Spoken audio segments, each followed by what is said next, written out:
Mesti korang tak tahu kan apa komponen utama yang ada dalam sistem PV. Hari ini saya akan kongsikan dengan lebih mendalam tentang komponen yang ada dalam sistem fotovoltaik yang mana menjana tenaga elektrik daripada cahaya matahari.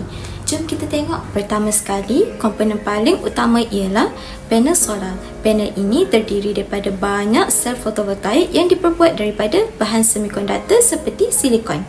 Fungsi utama panel solar ialah menangkap cahaya matahari dan menukarkannya kepada tenaga elektrik arus DC melalui kesan fotovoltaik. Apabila cahaya matahari terkena sel-sel ini, elektron dalam semikonduktor akan terangsang dan bergerak lalu menghasilkan arus elektrik.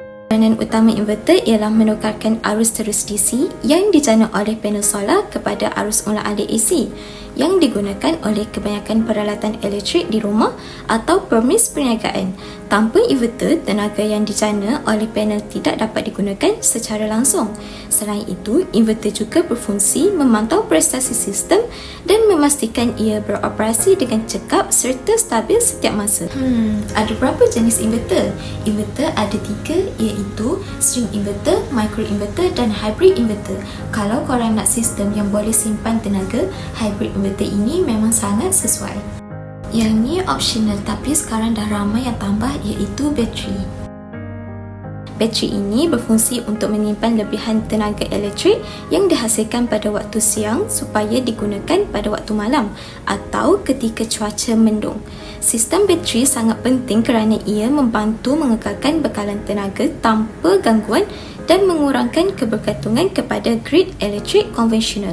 Korang tahu tak skim solar atap Solar Accelerated Transition Action Program yang akan dilaksanakan mulai Disember 2025 adalah kesinambungan daripada skim Net Energy Metering NEM yang sebelumnya di Malaysia.